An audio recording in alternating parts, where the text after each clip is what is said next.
My name is Penelope, and I just turned 29.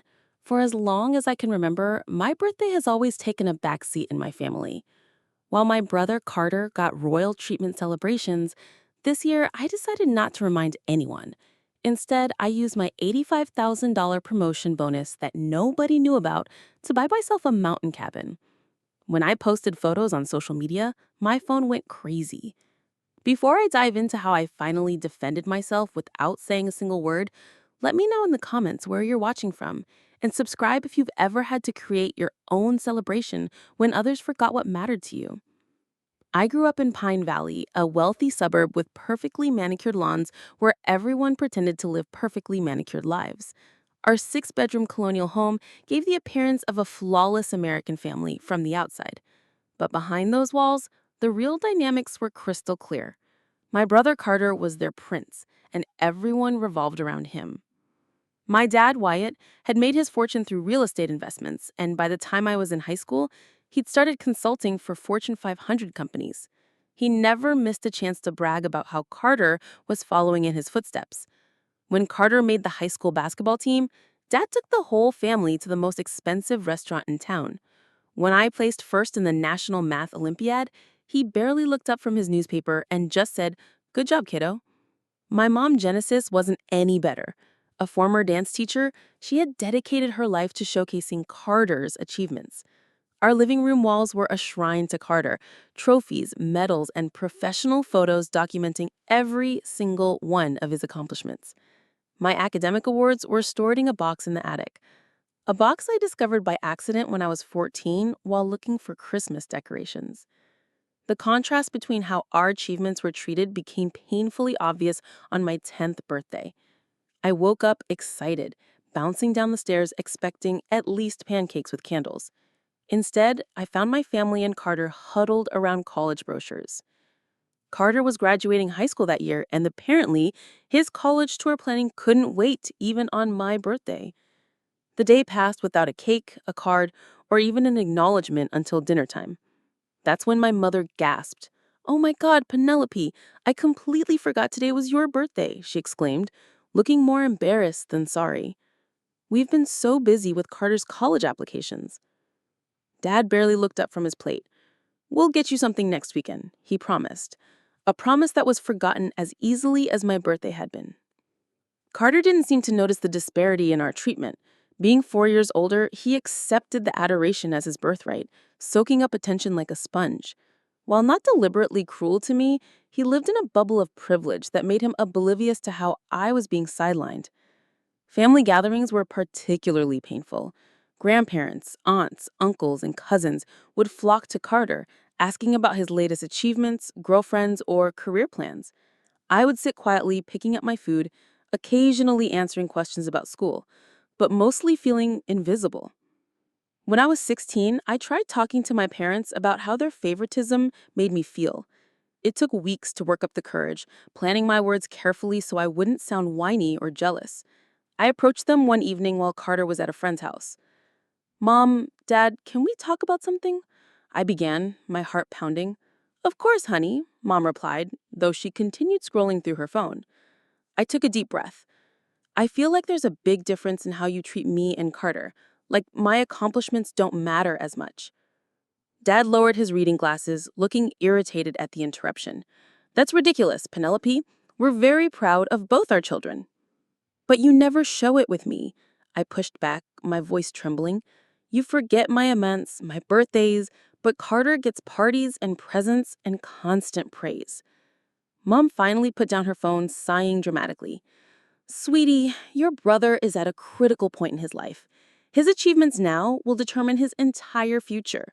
You're still young. Your time will come."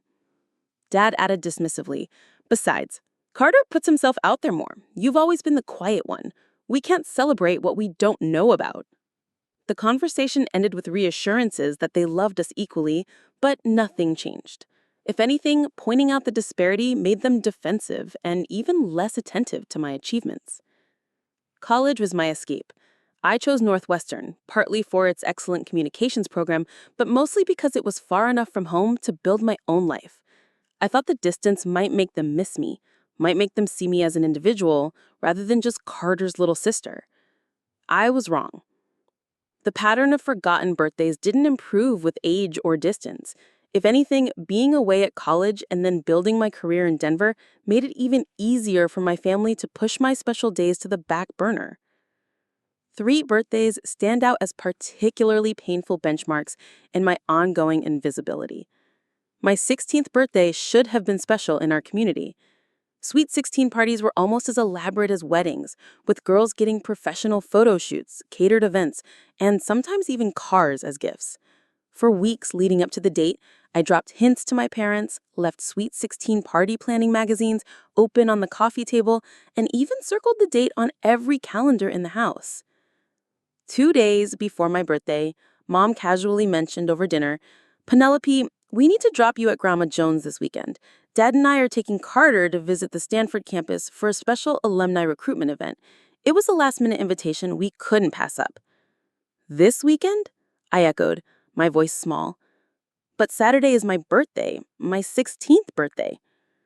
The flash of recognition followed by guilt on my mother's face told me everything. She had completely forgotten again. "Oh, sweetie, I am so sorry," she said, reaching from my hand across the table. "The Stanford visit was scheduled months ago. It's such an important opportunity for Carter. We can celebrate when we get back.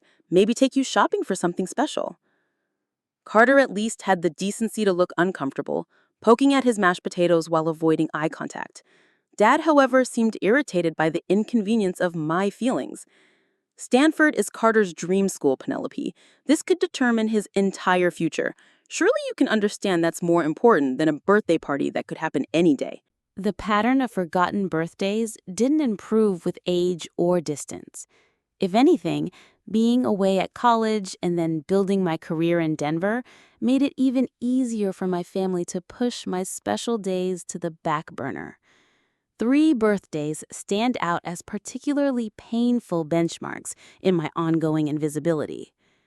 My 16th birthday should have been special in our community. Sweet 16 parties were almost as elaborate as weddings, with girls getting professional photo shoots, catered events, and sometimes even cars as gifts. For weeks leading up to the date, I dropped hints to my parents, left Sweet 16 party planning magazines open on the coffee table, and even circled the date on every calendar in the house. 2 days before my birthday, Mom casually mentioned over dinner, "Penelope, we need to drop you at Grandma Jones this weekend. Dad and I are taking Carter to visit the Stanford campus for a special alumni recruitment event. It was a last-minute invitation we couldn't pass up." "This weekend?" I echoed, my voice small. "But Saturday is my birthday, my 16th birthday." The flash of recognition followed by guilt on my mother's face told me everything. She had completely forgotten. Again. "Oh, sweetie, I am so sorry," she said, reaching for my hand across the table. "The Stanford visit was scheduled months ago. It's such an important opportunity for Carter. We can celebrate when we get back. Maybe take you shopping for something special." Carter at least had the decency to look uncomfortable, poking at his mashed potatoes while avoiding eye contact. Dad, however, seemed irritated by the inconvenience of my feelings. "Stanford is Carter's dream school, Penelope. This could determine his entire future. Surely you can understand that's more important than a birthday party that could happen any day." I spent my Sweet 16 eating stale coffee cake with my grandmother, who at least remembered to buy a card, while my social media filled with photos of classmates having elaborate celebrations with their families. Meanwhile, my parents posted multiple pictures of Carter touring Stanford, captioned with glowing pride about their brilliant son following in family tradition. My 21st birthday, another milestone, coincided with Carter's engagement to his college girlfriend, Amanda. Rather than recognizing we could celebrate both occasions, my parents scheduled an elaborate engagement party for the exact weekend of my birthday. When I pointed this out during a phone call, my mother sounded genuinely perplexed. But sweetie, engagements are once-in-a-lifetime events, and all the family is already flying in for this. You can have drinks with your college friends anytime. I attended the engagement party, smiled in photos, and gave a toast to my brother and future sister-in-law. No one mentioned it was also my birthday weekend until my cousin Megan, always more perceptive than the rest, pulled me aside. "Isn't your birthday this weekend too?" she asked, genuine concern in her eyes. "Yesterday, actually," I admitted quietly. "Oh God, Penelope, that's awful. Did they even acknowledge it?" I shrugged, trying to seem unbothered, though my eyes burned with unshed tears. "Mom sent a text yesterday morning. Dad hasn't mentioned it." Megan looked across the room at my parents, beaming proudly as they showed off Carter and Amanda to distant relatives. "That's really messed up. I'm sorry." By my 25th birthday, I'd stopped expecting acknowledgement. I had built a life in Denver, made real friends who valued me, and was establishing myself in my marketing career. Still, some childish part of me hoped turning 25 might finally register as important to my family. That year, Carter received a prestigious law firm award, and the ceremony fell on my actual birthday. The family not only attended en masse, but threw him a surprise congratulatory dinner afterward. I received a group text from my mother the following day. "Hope you had a nice birthday, Penelope. Sorry we missed calling yesterday. Carter's ceremony was just such a whirlwind. Sending love." The contrast between our celebrations couldn't have been more stark. For Carter's 30th, my parents rented a yacht on Lake Tahoe, inviting 60 guests for a sunset cruise with a live band and gourmet catering. Family flew in from across the country, some staying for an entire week of celebrations. For his 32nd, they surprised him with a family trip to Hawaii, renting a beachfront property for 10 days. I was invited along as an afterthought, but could only join for 4 days due to work commitments that my parents deemed unnecessary dedication to a job that will always be there. Just last year, for Carter's 35th, they hired a celebrity chef to cater an intimate dinner at their home, flying in Carter's college friends from around the country as a surprise. The event was documented extensively on social media, with my mother posting daily countdowns leading up to it. My best friend Jordan witnessed many of these disappointments over the years. After my 30th birthday pass with just a belated card from my parents and a text from Carter, she finally snapped over wine at her apartment. "This is emotional abuse, Penelope. You need to confront them directly about how screwed up this is." "What would that accomplish?" I sighed, refilling my glass. "They'll just get defensive again, tell me I'm being too sensitive, or promise to do better next time, only to forget again." "So what's your plan? Just accept being treated like a footnote in your own family for the rest of your life?" I didn't have an answer then. Last year, I tried a different approach, mentioning casually during phone calls in the weeks leading up to my birthday that I was looking forward to turning 29 and thinking about taking the day off work to do something special. The hints fell on deaf ears. My birthday came and went with a 2-day late text from Mom and nothing from Dad or Carter. That was the moment something shifted inside me. I made a decision that night, crying into my pillow. I would stop expecting acknowledgement from people who had proven repeatedly they were incapable of giving it. I would stop making myself vulnerable to the same hurt year after year.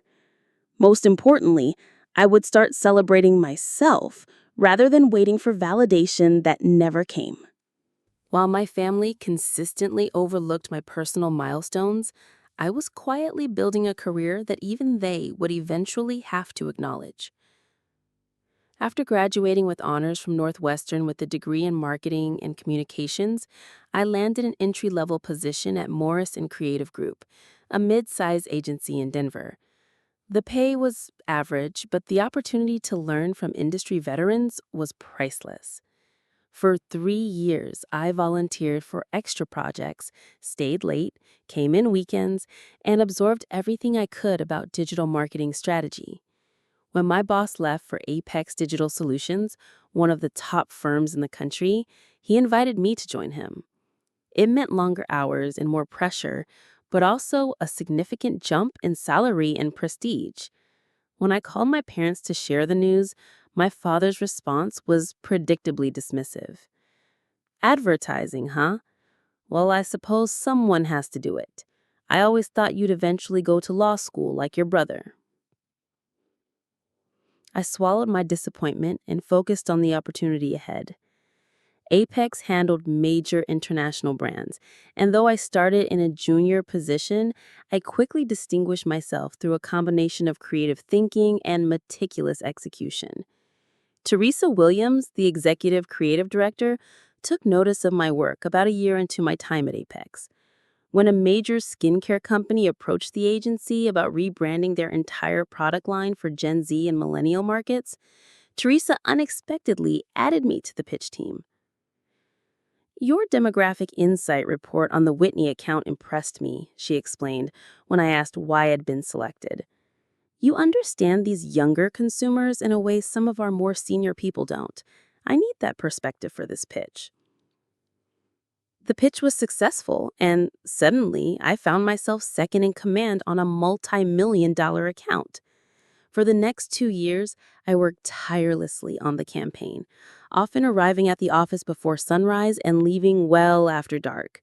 I missed friends' birthdays, canceled vacation plans, and pushed my personal life aside to ensure the launch was perfect.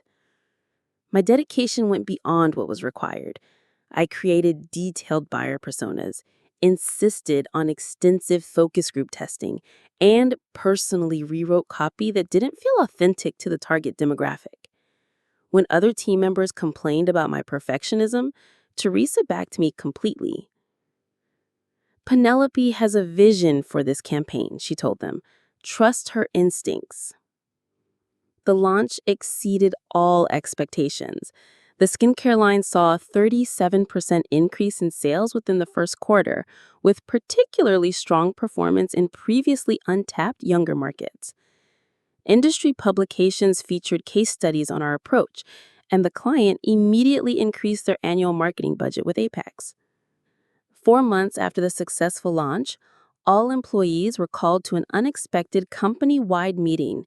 The CEO, Martin Green, rarely addressed the entire staff, so speculation ran wild as we filed into the conference center. Thanks to record-breaking performance this quarter, Apex will be distributing profit-sharing bonuses to all employees next month. Cheers erupted around the room. Profit sharing had been mentioned in our employment contracts, but had never actually materialized in the 5 years since the policy was implemented. Additionally, Martin continued once the noise died down, we will be recognizing several team members whose extraordinary contributions made this quarter's success possible. He proceeded to call up various department heads and senior executives who gave brief speeches about their team's accomplishments. I applauded along with everyone else, genuinely happy for my colleagues' recognition. When Teresa took the microphone, she spoke about the skincare account and its unprecedented success. But the real architect of this campaign was someone who embodies the future of Apex. Penelope Marshall, would you please join me? Stunned, I made my way to the front of the room while my colleagues applauded. Teresa highlighted specific elements of the campaign that had proven most effective, crediting me by name for each innovation. Martin returned to the microphone, shaking my hand firmly. Penelope represents the kind of talent that drives Apex forward, and we believe in rewarding exceptional performance. Teresa, would you like to share the news? Teresa smiled warmly. Penelope, in recognition of your contribution to the most successful campaign in Apex history, the board has approved a special performance bonus of $85,000 to be paid in addition to your regular profit sharing. The room erupted again. I stood frozen, certain I had misheard. $85,000 was nearly my entire annual salary.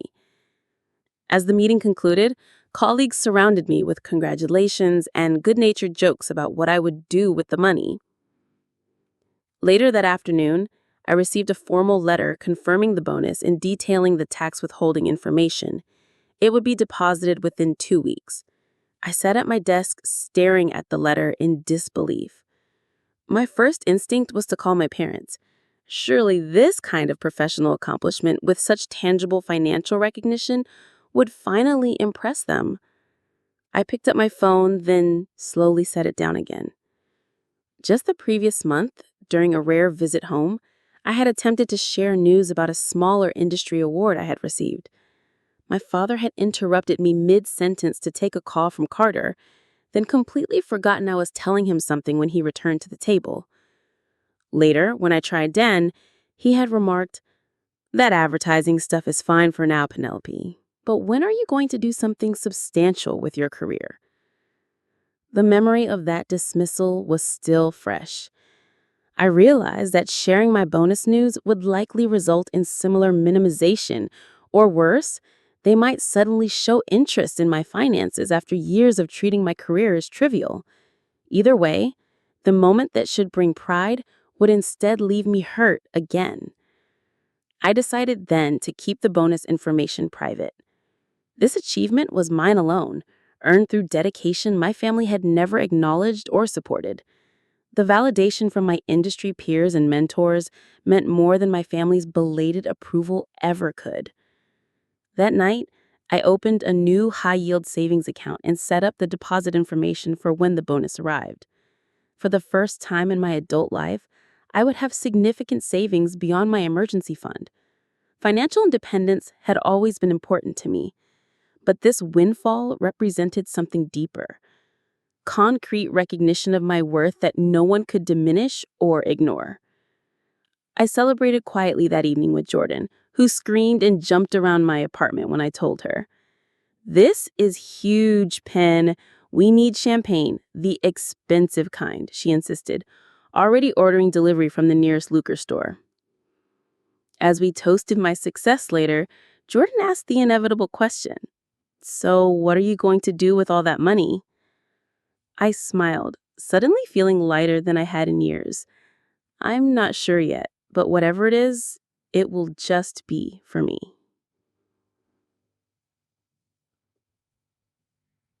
As my 29th birthday approached, familiar signs appeared that my family would forget again.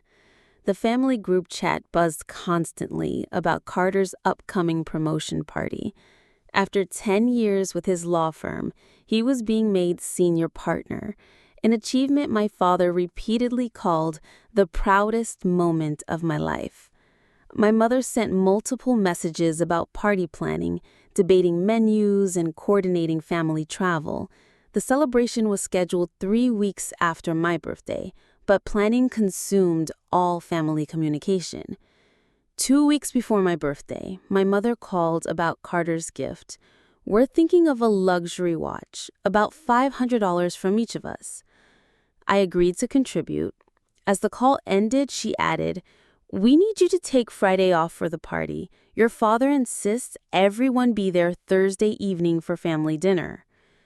Neither mentioned my upcoming birthday, though it was marked on their kitchen calendar. After last year's disappointment, I had deliberately chosen not to remind them. This year, I wanted to see what happened if I said absolutely nothing. My birthday morning arrived, a perfect spring Tuesday with sunlight streaming through my windows. I checked my phone, work emails, texts from Jordan and 2 friends, birthday notifications from retailers, but nothing from family. Not even the usual text my mother remembered by afternoon. I had taken the day off work without telling anyone in my family, claiming the day for myself when they couldn't acknowledge it. After a leisurely shower, I dressed in my favorite outfit and walked to a French cafe, treating myself to an extravagant breakfast. Sitting by the window, I scrolled through property listings, something I'd been doing casually for months. With Denver's prices, I'd assumed home ownership was years away. But my bonus had changed everything. Initially, I'd planned to invest the money, but sipping my coffee, a different idea formed. A listing caught my eye. A mountain cabin 2 hours from Denver in a small Colorado town known for scenic beauty and ski resorts. The 3-bedroom home needed cosmetic updates but had solid bones, an amazing deck overlooking mountains, and was priced where my bonus would cover substantial down payment. On impulse, I called the agent. Patricia answered immediately. "I'm actually in Denver today showing properties. I could meet you this afternoon about the mountain house if you're serious." 3 hours later, I sat across from Patricia at another cafe, reviewing property details. "Investment properties here have been appreciating steadily," she explained, showing comparable sales data. "If you rent it short-term, the vacation rental market is extremely strong during winter and summer." "I was thinking of it as a personal retreat," I admitted. Patricia nodded. "Many clients start that way, using it primarily for themselves, but rental potential provides financial flexibility." I wasn't on the fence. With each photo Patricia showed me, each detail about the peaceful community, I felt increasingly certain this was exactly what I needed. The current owners are motivated sellers. They've relocated for work and are carrying 2 mortgages. If you're seriously interested, I could arrange a virtual tour this week. By late afternoon, I was back in my apartment for a detailed virtual tour. The agent walked through each room, showing views from every window and taking measurements. The more I saw, the more I could envision myself there. Mornings with coffee on the deck, watching sunrise over mountains, evenings by the fireplace with a book, weekends exploring forests. When the tour ended, I sat in silence. This was a major decision that would commit most of my bonus and tie me to mortgage payments for years. The prudent choice would be waiting, researching more thoroughly, perhaps viewing properties in person first. But something deeper drove me. This house represented everything my family never gave me: recognition of my worth, a space entirely mine, celebration of achievements no one could diminish or forget. With sudden clarity, I knew what I wanted. I emailed Patricia. "I'd like to make an offer on the mountain house. Please prepare paperwork." Her response came quickly with attachment forms. I spent the next hour filling out preliminary mortgage documents and gathering financial information. As I worked, my phone remained silent. No birthday wishes from family, not even a text my mother remembered by afternoon. At 6:17 on my 29th birthday evening, I signed an electronic offer and authorized earnest money deposit. The moment I clicked submit, emotion washed over me. Exhilaration, anxiety, and profound satisfaction. I walked to a nearby park as evening light softened, finding a bench overlooking a small pond. For the first time in years, I felt completely at peace on my birthday, despite, or perhaps because of, my family's neglect. My phone rang as I headed home. My mother's name flashed on screen. "Penelope, darling, I've been working on Carter's party menu and need your input. Salmon or beef tenderloin? The caterer needs to know tomorrow." I listened as she discussed party details, never mentioning what day it was. Eventually, I offered non-committal food opinions. "By the way, we need you to pick up Aunt Julia from the airport for Carter's party." "Sure, Mom," I replied evenly, betraying nothing of the day's events. "You're such a reliable daughter. Carter is so lucky to have you as a sister." After hanging up, I opened my email to find offer confirmation. Strange calm settled over me. For 29 years, I'd hoped for recognition from family that never came. Today, I'd finally recognized myself. The week after my birthday passed in paperwork, phone calls, and nervous anticipation. Patricia called the day after with unexpected news. The sellers accepted your offer without a counter.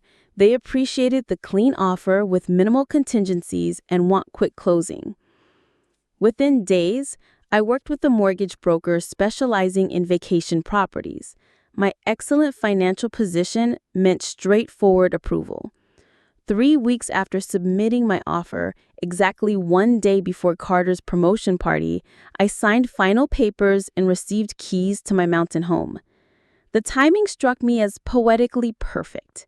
The next morning, instead of driving to my parents' house for Carter's celebration, I drove in the opposite direction towards Colorado and my new property. I had called my mother the previous evening with a fabricated work emergency. "I'm so sorry, Mom, but I won't be able to make it tonight. The Anderson account is imploding, and as project lead, I have to handle it personally." She had been disappointed, but quickly moved on to discussing last-minute party details. "Well, you'll still make it tomorrow, right? Carter would be devastated if you missed his big day." I promised to do my best, knowing I had no intention of attending. For once, my milestone would take precedence over Carter's. Driving up to the mountain house for the first time as its owner was surreal. The listing photos hadn't captured how sunlight dappled through trees lining the long driveway, or how the mountains seemed to stretch endlessly from the back deck. The house itself, a charming blue-gray cabin with white trim and wraparound porch, looked like something from a postcard. Standing in the empty living room, I felt the mixture of terror and elation. The 3-bedroom cottage was modest by my parents' standards, but perfect for me. The main floor featured open-concept living area with vaulted ceiling and stone fireplace. A dining space overlooked the mountains, and kitchen that needed updating but was entirely functional. Primary bedroom suite completed the main level, while upstairs held 2 additional bedrooms and small office nook. The deck was the true showstopper. Wrapping around 3 sides of the house, it offered multiple seating areas and unobstructed mountain views. A gently sloping path led down to a small clearing where I could imagine spending countless summer hours. I had brought air mattress, basic toiletries, and a cooler with food, planning to camp out in my empty house for the weekend. As I unloaded these minimal supplies, a silver-haired woman approached from neighboring property. "Hello there. You must be the new owner," she called cheerfully, carrying a covered dish.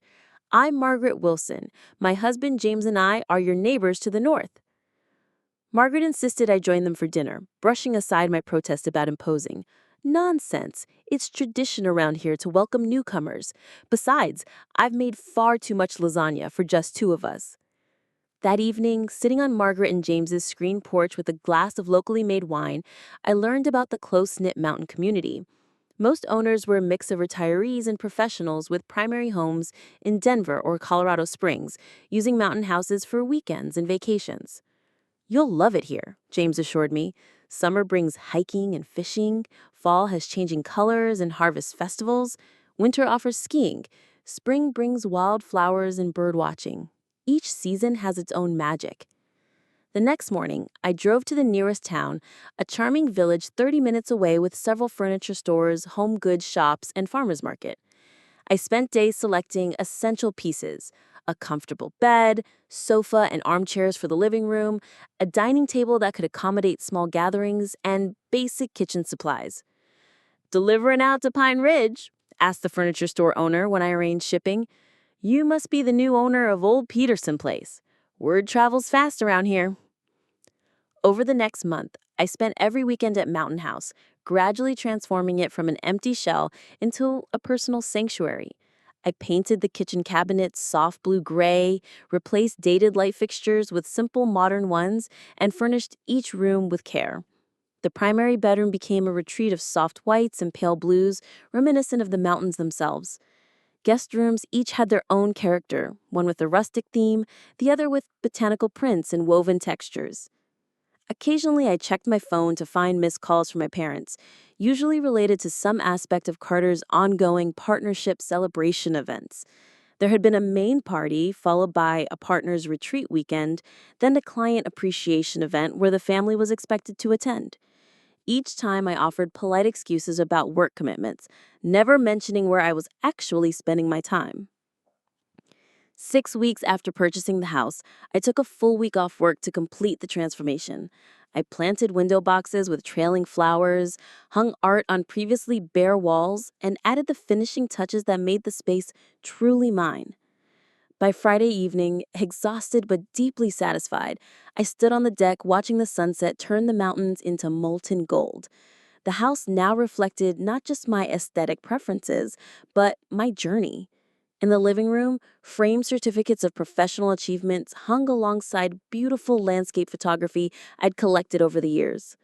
Bookshelves held volumes that had shaped my thinking, small mementos from travels, and photos of friends who had consistently celebrated my worth when my family did not. That first complete weekend in my fully furnished home became a personal retreat. I woke with sunrise, took long walks along mountain trails, read books I had been meaning to get to for months, and cooked elaborate meals just for the pleasure of it. Sunday morning, I sat on the deck with my coffee, watching a family of deer navigate the meadow below. On impulse, I took out my phone and captured the scene, then turned the camera to show different angles of the house and property. I took photos of the morning light filtering through the trees, colorful Adirondack chairs on the deck, the view from the primary bedroom window, and several interior shots showcasing my decorating efforts. Back inside, I scrolled through the images, feeling a surge of pride at what I had created. Without overthinking it, I selected the best photos and opened Instagram, a platform I rarely used except to keep up with friends. I created a casual post with the caption, "Weekend vibes, nothing beats mountain life." I hesitated briefly before hitting share, wondering if posting was somehow seeking validation I had decided to stop pursuing. But this felt different, like documenting a personal milestone rather than fishing for approval.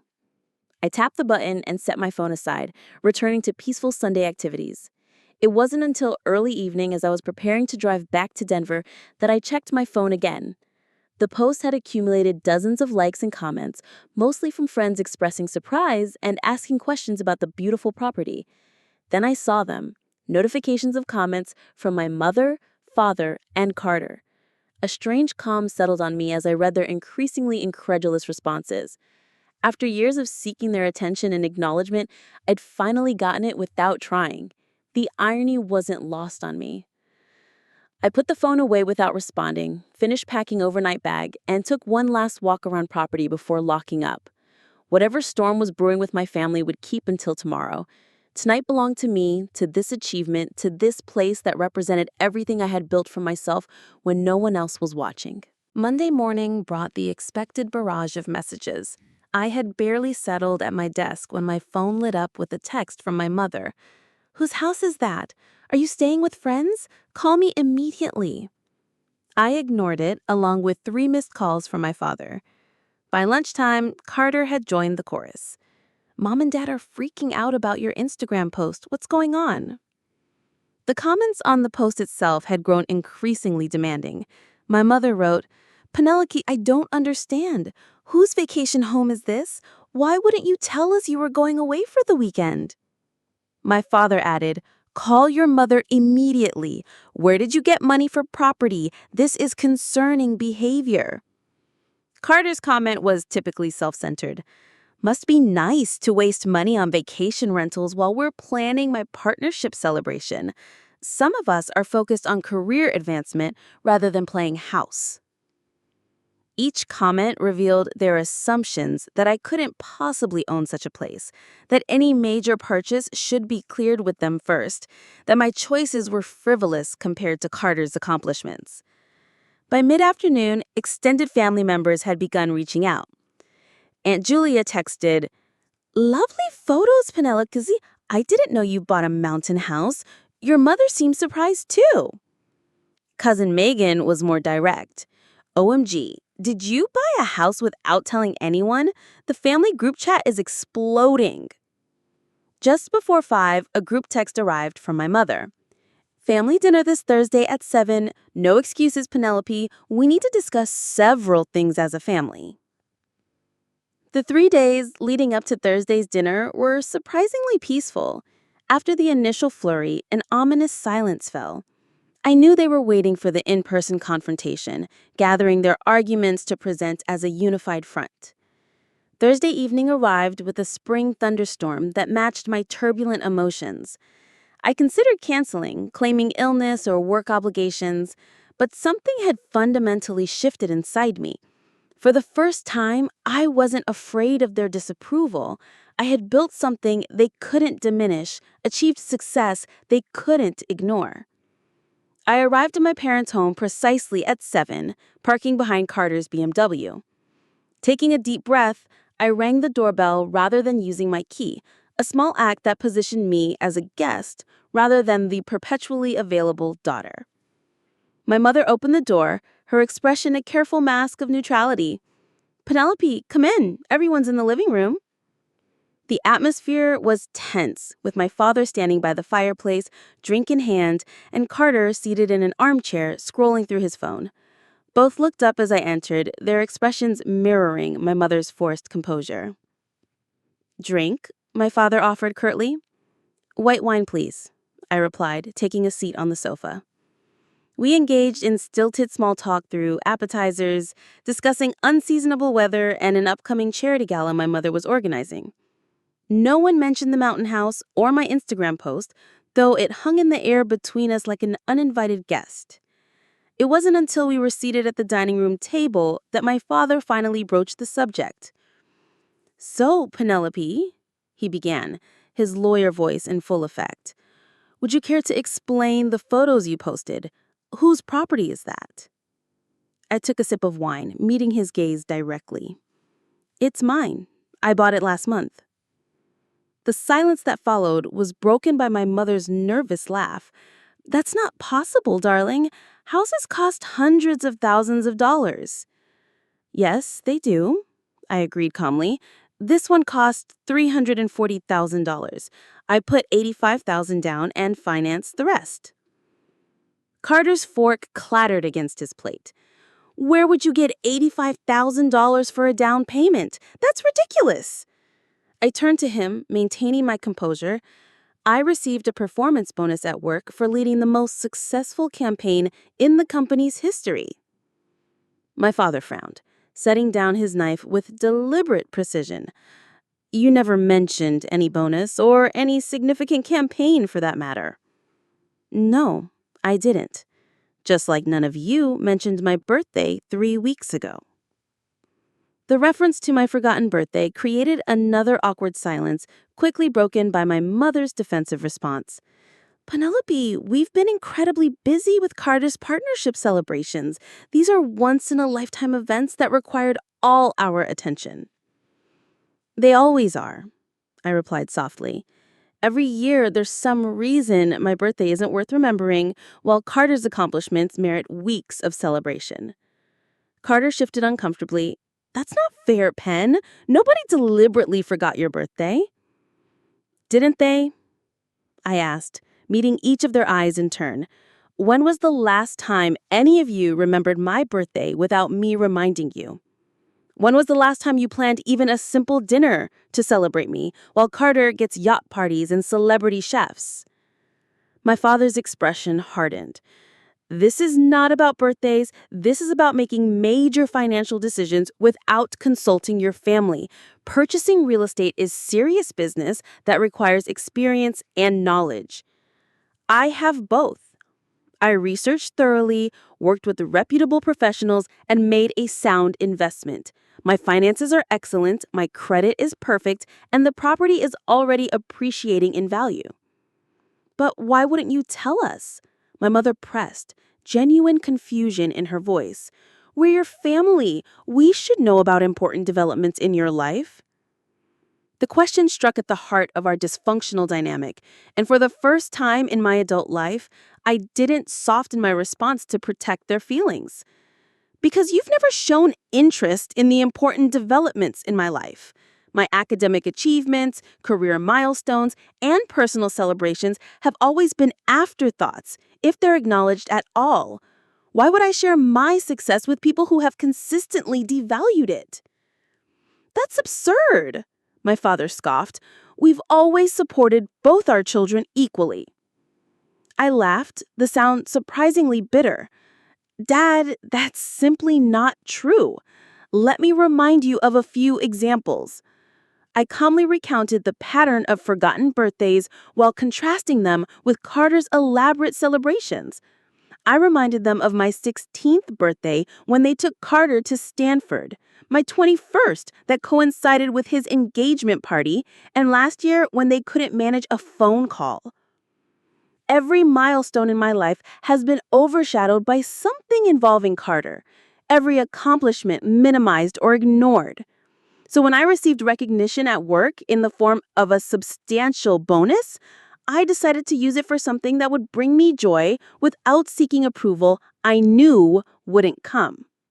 Carter, who had been uncharacteristically quiet, finally spoke up. I had no idea you felt this way, Pen. I mean, I knew Mom and Dad made a bigger deal about my stuff, but I didn't realize your birthdays were consistently forgotten. My mother's eyes had filled with tears. We never meant to make you feel less important, Penelope. We love you just as much as Carter. I believe you think that's true, I replied, but your actions have consistently shown otherwise. My father, never comfortable with emotional confrontations, attempted to redirect the conversation. Regardless of past misunderstandings, buying property without any input from family is irresponsible. What do you even know about maintaining a mountain house? The winterization alone will cost thousands. I've already arranged for all of that, I answered, and I've made connections with local service providers and neighbors who have been incredibly welcoming and helpful, unlike my own family.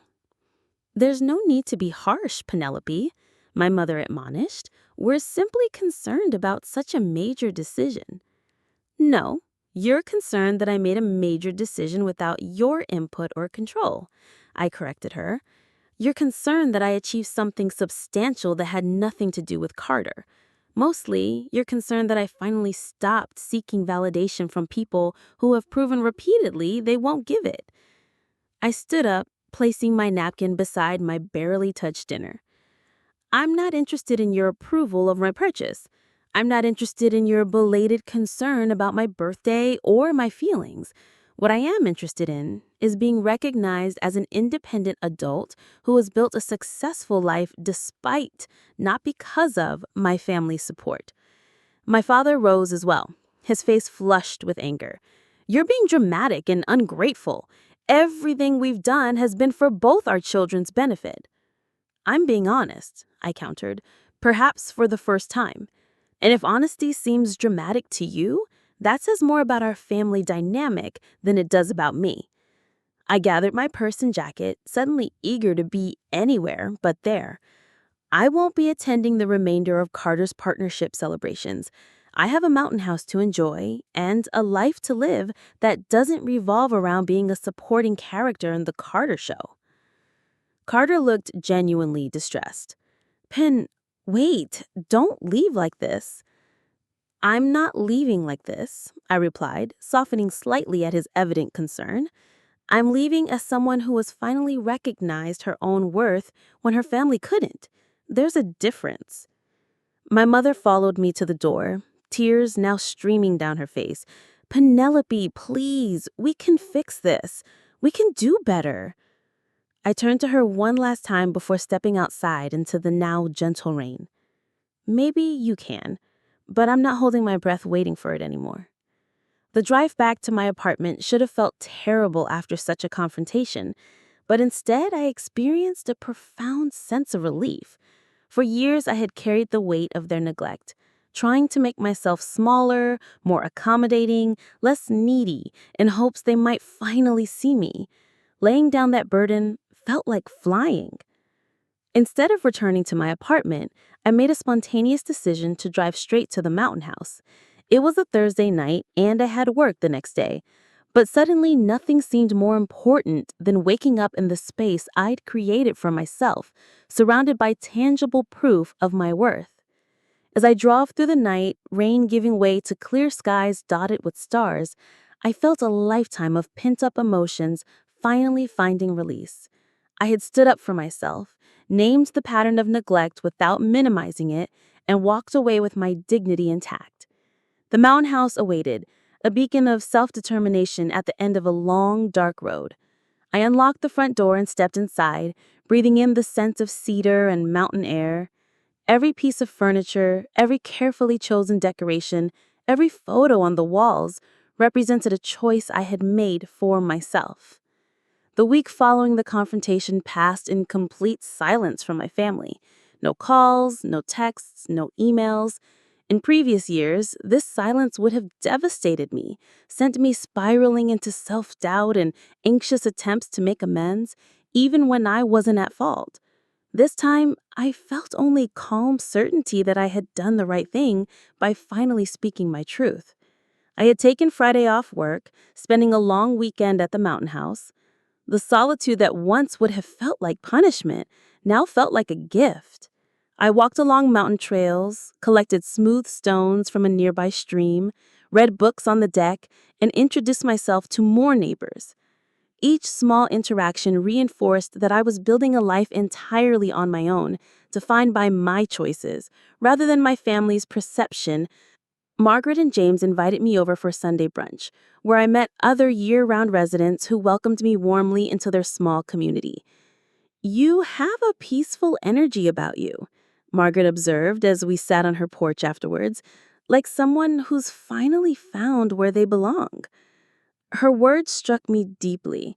For the first time in my life, I did feel like I belonged somewhere, not because of family connections or inherited status, but because I created a space that reflected who I actually was. On Sunday evening, as I was preparing to return to Denver, my phone displayed a notification I hadn't expected. A text from Carter. "Can we talk? Just us. No mom and dad." We arranged to meet for coffee the following Saturday in a neutral location, a cafe halfway between Denver and our parent suburb. I felt curious about what he might say, but not anxious. The desperate need for family approval that had driven so many of my decisions was simply gone, replaced by a quiet confidence in my own judgment. The mountain house had given me something my family never could, the certainty that I was enough exactly as I was. I arrived at the coffee shop first, securing a quiet table in the corner where our conversation wouldn't be overheard. Carter looked uncharacteristically unsettled when he arrived, his usually perfect appearance slightly rumpled, dark circles under his eyes suggesting sleepless nights. "Thanks for meeting me," he began awkwardly, fidgeting with his coffee cup.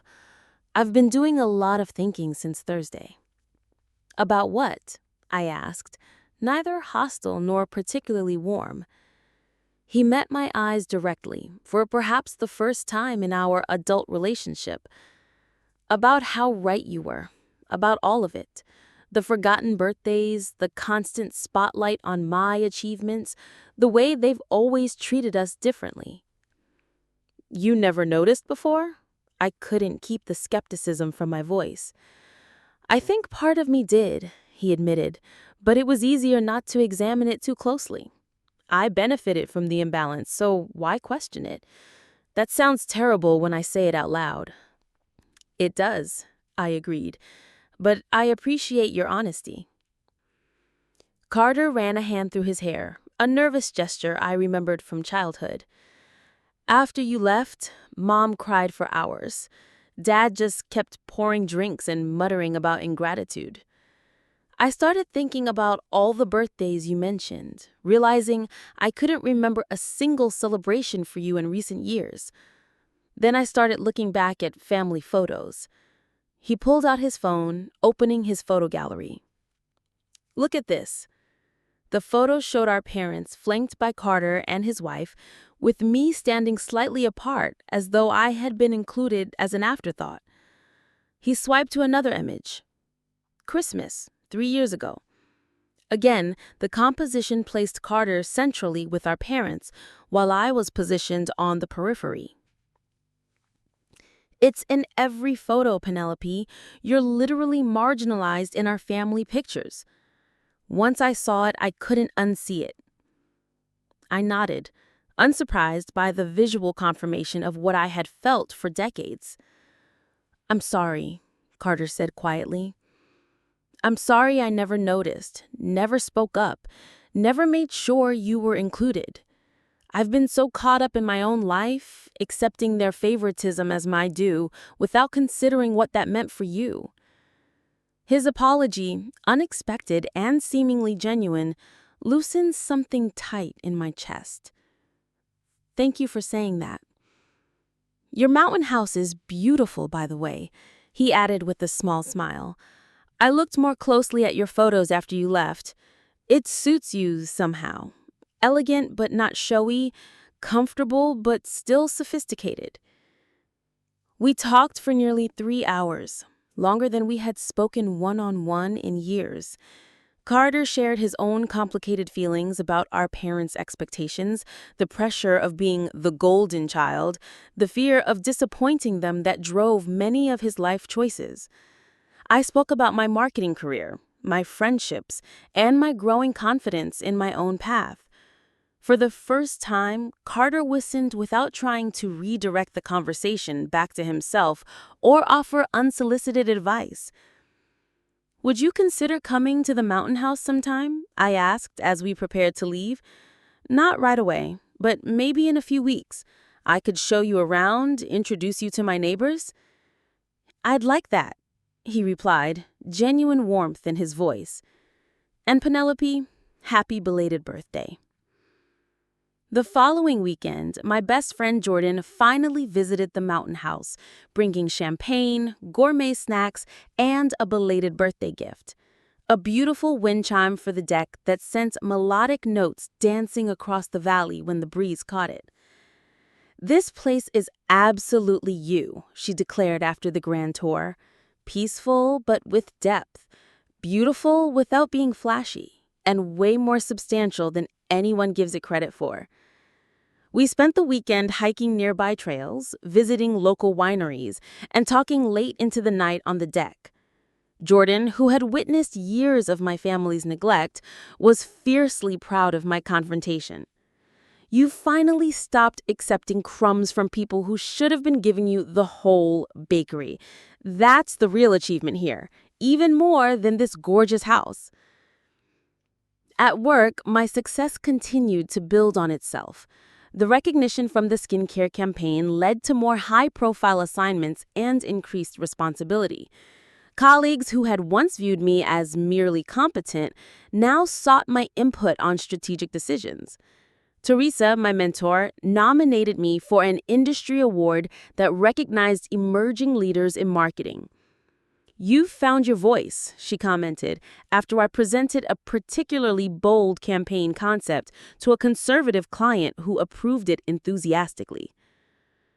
3 weeks after our confrontation, my mother sent a text that was clearly carefully composed. "Penelope, I've been reflecting deeply on our conversation. I realize now how our actions have hurt you over the years. My father and I would like to talk when you're ready. No pressure, just love." I didn't respond immediately, allowing myself time to consider whether I wanted to re-engage. After a week of reflection, I agreed to a conversation, suggesting we meet at a restaurant rather than their home to maintain neutral ground. The meeting was difficult. My mother arrived with a list of my birthdays and achievements she had compiled, seemingly trying to prove she had not forgotten as many as I claimed. My father alternated between defensive justifications and grudging acknowledgments that perhaps they had sometimes overlooked my accomplishments. "We never intended to make you feel less important," my mother insisted, tears threatening. "We just thought you were more self-sufficient, less needy of recognition." "That's the problem," I replied calmly. "You decided who I was and what I needed without ever actually seeing me or asking me. You created a narrative where Carter needed constant celebration and I needed nothing. And then you acted surprised when I finally objected to that story." My father, uncomfortable with emotional discussions as always, tried to redirect the conversation to practical matters. Your mountain house investment isn't bad, actually. Water from property tends to appreciate well. Have you considered the tax implications? It was a small olive branch from a man who struggled to acknowledge emotional harm, but could express connection through practical advice. I accepted it for what it was, discussing the financial aspects of my purchase while maintaining boundaries around my independence. The dinner ended with tentative plans to try again in a few weeks. It wasn't a resolution, but it was a beginning. 6 months later, the family dynamic had shifted in subtle but meaningful ways. My parents still lavished attention on Carter, but they made visible efforts to acknowledge my life as well. My mother called regularly, asking specific questions about my work projects rather than generic inquiries. My father occasionally sent articles related to marketing or property investment, his way of showing interest in my chosen paths. When my 30th birthday approached, I received an actual invitation in the mail, a dinner celebration at a restaurant I had once mentioned liking. The card was signed by both parents and Carter with a handwritten note. "We want to celebrate you properly this year. No excuses, no forgetting." The dinner itself was somewhat awkward, but genuinely well-intentioned. My mother had arranged for the restaurant to prepare a custom cake. My father gave me a gift certificate for a high-end furniture store for that mountain house you're so proud of. And Carter presented me with a framed photo of us as children, arms around each other with a note on the back. To many more years of being better siblings to each other. It wasn't perfect, but it was progress. More importantly, I no longer measured my worth by their recognition. The mountain house had become my true sanctuary, a place where I hosted friends for weekend getaways, worked remotely during beautiful summer weeks, and built traditions that were entirely my own. The most recent winter holiday, I invited Jordan and several other close friends to the mountain house instead of attending the usual family gathering. We cooked elaborate meals together, went snowshoeing on mountain trails, and exchanged thoughtful gifts by the fireplace. It was the most peaceful holiday I could remember. Carter visited occasionally, sometimes with his wife, sometimes alone. Our relationship had evolved into something more balanced, more honest.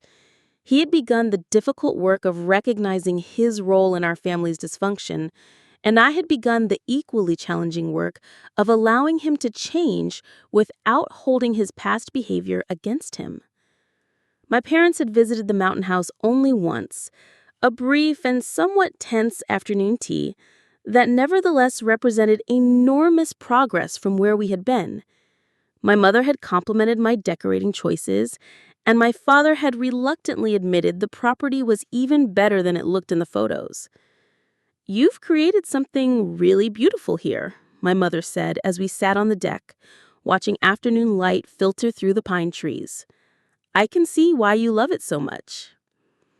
It was perhaps the first time she had acknowledged one of my choices without comparing it to something Carter had done. At work, my career continued to flourish. The industry award Teresa had nominated me for materialized into actual recognition. I won the Emerging Leader category with a ceremony that my parents actually attended. Seeing them in the audience applauding as I accepted the award felt surreal after years of professional accomplishments going unnoticed. "We're very proud of you," my father said afterwards, and for the first time, I believed he meant it. The mountain house had also become a successful rental property during periods when I wasn't using it. Margaret had been right about the vacation rental market. The income from short-term rentals helped offset the mortgage payments and allowed me to invest in upgrades, like a hot tub on the deck and professional landscaping. More importantly, the positive reviews from guests validated my instinct about the property. People consistently mentioned the peaceful atmosphere, the thoughtful furnishings, and the sense of sanctuary the house provided. I was creating for strangers what my family had never created for me, a place where people felt genuinely welcomed and valued. Jordan often joked that I had become a different person since buying the mountain house, but I disagreed. I hadn't become different. I had simply stopped hiding who I actually was. The confidence I displayed at work, the boundaries I maintained with my family, the joy I took in my friendships, all of this had been there before, suppressed under years of seeking approval that never came. The mountain house hadn't changed me, it had revealed me. One evening, as I sat on the deck watching sunset paint the mountains in shades of gold and purple, I reflected on the journey of the past year. The pain of being overlooked for so long hadn't completely disappeared, but it no longer defined me. I had learned that waiting for others to validate your worth is a losing proposition. True validation comes from within, from creating a life that reflects your values and brings you joy regardless of who notices. The mountain house stood as tangible proof of my worth, not because of its monetary value, but because it represented a choice to celebrate myself when no one else would. My phone buzzed with a text from Carter. "Thanks for inviting me up next weekend. Looking forward to seeing the new hot tub and maybe getting my butt kicked at Scrabble again." I smiled, typing back, "Bring your A game. I've been practicing." The relationship with my family would never be what I had hoped for as a child, but it had become something I could accept as an adult. They were learning to see me as an individual rather than just Carter's supporting cast, and I was learning to find fulfillment that didn't depend on their approval. As the stars began to appear in the darkening sky, I felt a deep sense of contentment. Every morning I woke up here, whether for a weekend escape or an extended stay, I experienced a peace my family's approval could never have provided. I had created my own celebration, built my own sanctuary, and discovered my own worth. The mountain house was more than property.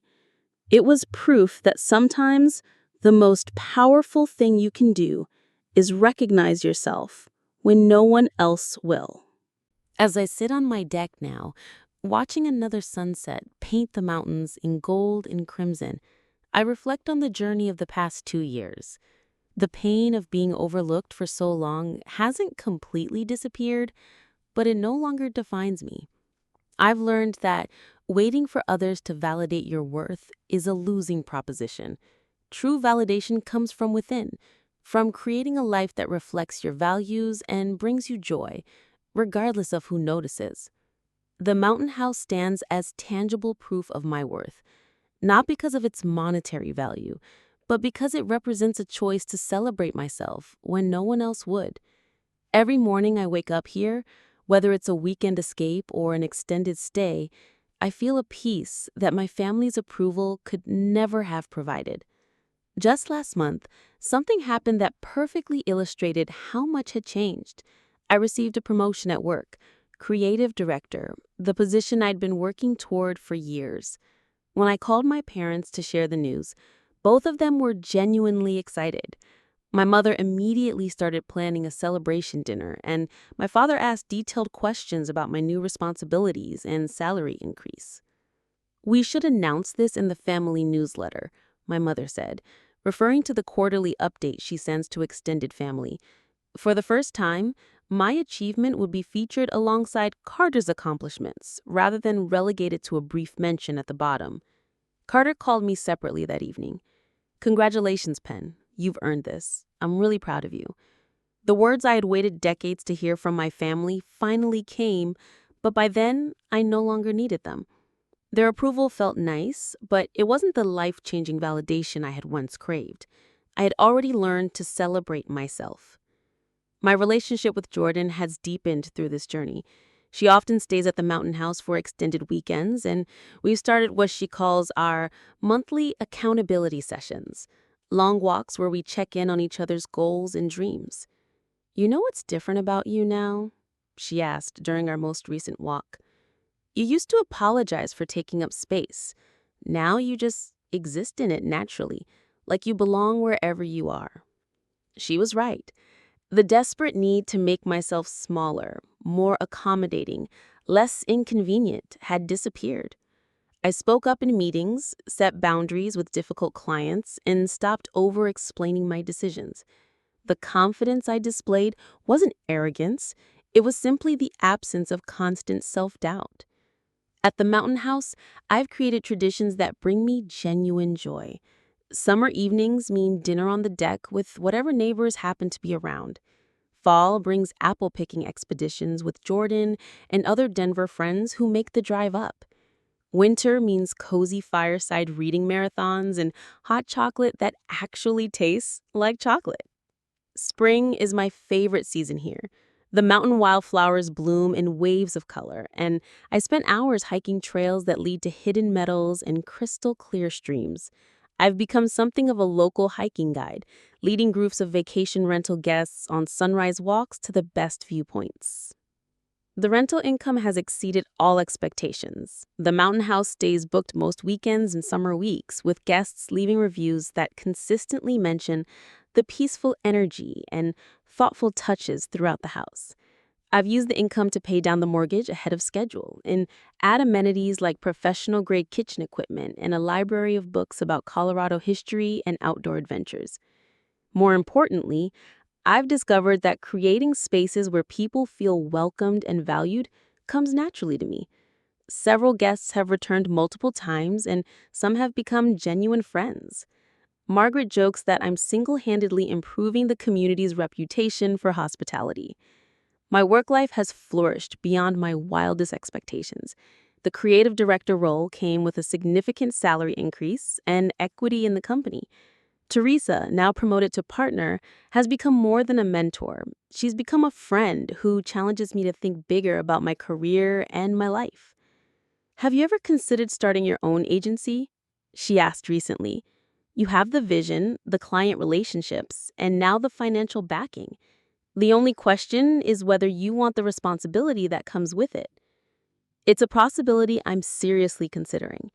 The Mountain House has taught me that I'm capable of building something beautiful and sustainable from the ground up. Why not apply that same confidence to my professional life? My relationship with my family continues to evolve slowly. We're not the close-knit family I once wished we could be, but we found a dynamic that works for all of us. Carter and his wife visit the Mountain House regularly, and our conversations have depth I never thought possible. My parents come up once or twice a year, and my mother has started asking for decorating advice for their own home. Last Christmas, they gave me a gift that brought tears to my eyes, a professional photo session at the Mountain House with the photographer who specializes in architectural and landscape work. The resulting images now hang in my Denver apartment and have been featured in a local home and garden magazine. We wanted to celebrate the beautiful life you've built, my mother said when I opened the gift. We're sorry it took us so long to see it. The apology I had waited years to hear came when I no longer desperately needed it. I accepted it gracefully, grateful for the growth it represented in all of us. Every morning when I wake up here, surrounded by the mountains that have become my sanctuary, I'm reminded of a fundamental truth. Your worth isn't determined by other people's ability to see it. Sometimes, the most powerful thing you can do is create your own celebration, build your own sanctuary, and recognize your own value. If you're watching this and feeling overlooked in your own family, know that your worth isn't measured by their recognition. Sometimes, the family that truly appreciates you is the one you create for yourself. Whether that's friends who celebrate your victories, mentors who see your potential, or communities that welcome your unique gifts. Have you ever had to create your own celebration when others forgot what mattered to you? Share your story in the comments. And if this resonates with you, please like, subscribe, and share it with someone who needs to hear that they deserve to be celebrated, even if they have to throw the party themselves. Thank you for listening to my story. And remember, sometimes the family that truly values you is the one you choose for yourself.